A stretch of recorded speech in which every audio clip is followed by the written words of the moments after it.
Assalamualaikum warahmatullahi wabarakatuh. Baik, setelah kalian membaca materi dan memahami di buku paket, kali ini saya akan menjelaskan mengenai teks eksposisi. Kita tahu bahwa teks eksposisi merupakan teks yang menceritakan pendapat pribadi seseorang terhadap suatu permasalahan disertai argumen yang dapat diterima oleh orang lain. Jadi, pada teks eksposisi ini tujuannya untuk memaparkan sesuatu disertai dengan argumen yang kuat. Garis bawah ya, memaparkan sesuatu disertai argumen yang kuat. Masuk pada ciri-ciri teks eksposisi. Bersifat informatif. Maksudnya, teks eksposisi dibuat untuk memberikan informasi kepada orang lain berdasarkan pendapat yang kuat. Keputusan bersifat objektif. Informasi atau data yang ditulis berdasarkan fakta dari pengamatan, pengalaman, dan penelitian. Pembahasan bersifat logis, masuk akal, tidak mengada-ngada ya.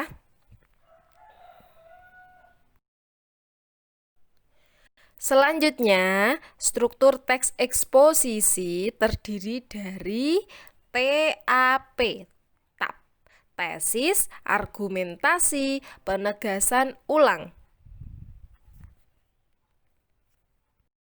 Yang namanya struktur tentu ada bagian pembuka, isi, penutup. Nah, di dalam struktur teks eksposisi ini, bagian pembuka dinamakan dengan tesis yang membahas mengenai pendapat umum masalah yang diangkat atau topik yang akan dibicarakan nanti apa. Untuk mendukung pendapat umum tersebut, kita memerlukan data yang kuat. Penjelasan mengenai data tersebut ditulis pada struktur argumentasi. Sedangkan penegasan ulang, bagian yang bertujuan menegaskan pendapat awal serta menambah rekomendasi atau saran terhadap permasalahan yang diangkat. Kita masuk ke contoh soal. Berdasarkan kenyataan demikian, diperlukan suatu perubahan konsep baru. Konsep yang dimaksud adalah melihat alam sebagai subjek.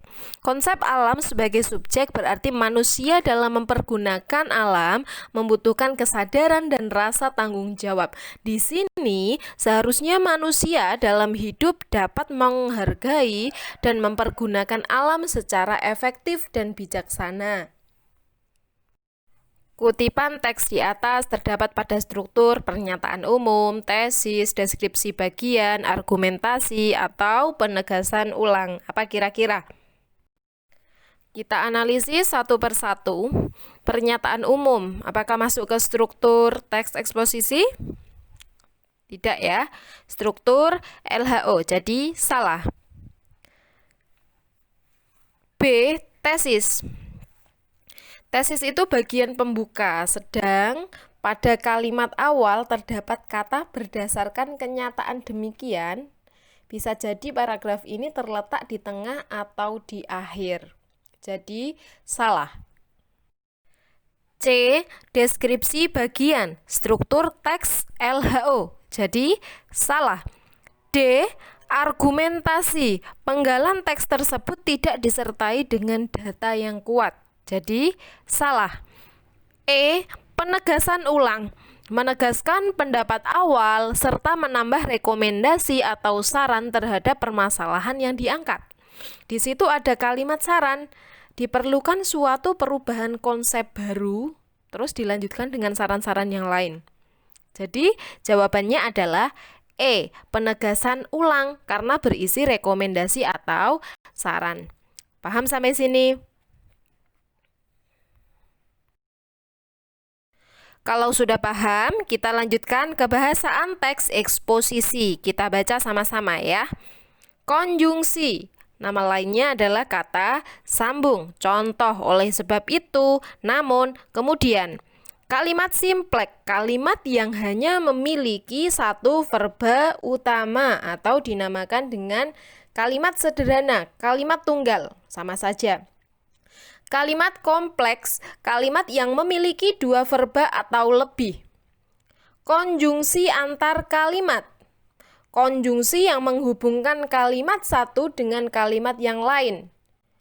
Menggunakan konjungsi, kata hubungnya, akibatnya, sebab, oleh sebab itu, oleh karena itu, dan sebagainya. Kata baku, kata yang sesuai dengan kaidah bahasa Indonesia. Contoh, bukan ijazah, pakai S bukan, tapi ijazah. Nah, kata itu sudah sesuai dengan KBBI. Tunjukkan kalimat simplek dan komplek. Ingat, kalimat simplek itu tidak ada konjungsi, kalimat komplek itu ada konjungsi. Sekitar 5.000 orang alumni IPB beserta masyarakat turun ke jalan dan mengkampanyekan gerakan Ayo Kita Makan Ikan atau AKMI. Ada konjungsi tidak di situ? Ada. Konjungsi apa? Dan. Berarti termasuk kalimat kompleks. Paham sampai sini? 2. Penari menampilkan tariannya di depan para penonton dengan indah. Ada kalimat kompleks di situ? Ada konjungsi di situ? Di depan itu bukan konjungsi ya, di itu bukan konjungsi, tapi kata depan, nama lainnya preposisi. Jadi kalimat 2 ini tidak terdapat konjungsi, termasuk ke dalam kalimat simplek. Paham ya?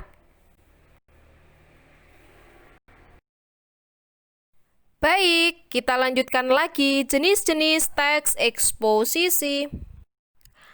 Ada 6 jenis teks eksposisi, sudah saya kasih kata kuncinya ya.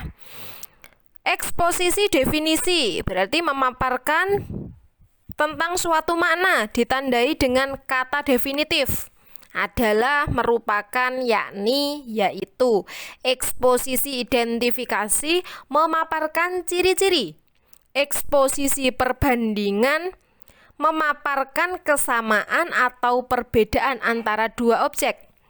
Eksposisi ilustrasi, memaparkan dengan memberikan ilustrasi atau contoh konkret. Eksposisi klasifikasi, memaparkan kelompok-kelompok. Eksposisi analisis, dibagi menjadi 2, analisis kausal, memaparkan sebab akibat. Analisis proses, memaparkan bagaimana sesuatu itu bisa terjadi. Kita tentukan ini masuk ke dalam jenis teks apa. Hujan adalah jatuhnya air dari atmosfer bumi. Namun, bagaimana caranya air bisa sampai di atas atmosfer bumi? Ternyata, hujan adalah akibat dari pemanasan yang dilakukan oleh matahari pada permukaan air di bumi, seperti laut atau sungai. Pemanasan ini menyebabkan penguapan sehingga partikel-partikel air menjadi gas yang terbang dan berkumpul di atmosfer. Kumpulan partikel-partikel ini kemudian menjadi awan dan akan tertiup oleh angin menuju tempat lainnya. Jika konsentrasi awan tersebut mengalami jenuh, partikel-partikel gas tersebut mengalami kondensasi, sehingga berubah bentuk kembali menjadi air dan jatuh ke bumi. Itulah sebabnya terjadi hujan di muka bumi ini. Masuk ke jenis apa? Proses terjadinya hujan. Bagaimana caranya air bisa sampai di atas atmosfer bumi? Ada kata kunci di situ. Berarti jenisnya adalah jenis teks eksposisi proses. Salah satu tanda dari global warming adalah peningkatan suhu udara di bumi. Kita lihat kalimat terakhir. Hal ini seperti halnya mesin motor yang panas karena digunakan sehari-hari. Jadi, pada teks ini, peningkatan suhu udara di bumi diibaratkan sebagai pemanasan mesin kendaraan bermotor. Ada ilustrasi ya, contoh konkret. Berarti masuk ke eksposisi ilustrasi. Selanjutnya, global warming memiliki beberapa ciri. Sudah ada kata kuncinya lah, ciri. Kalau ciri berarti masuk ke dalam eksposisi identifikasi. Paham sampai sini ya? Baik, demikian materi mengenai teks eksposisi. Jika kalian kurang memahami, silakan tulis di kolom komentar pertanyaannya. Nanti kita akan diskusi di sana. Seperti itu, selamat PTS. Wassalamualaikum warahmatullahi wabarakatuh.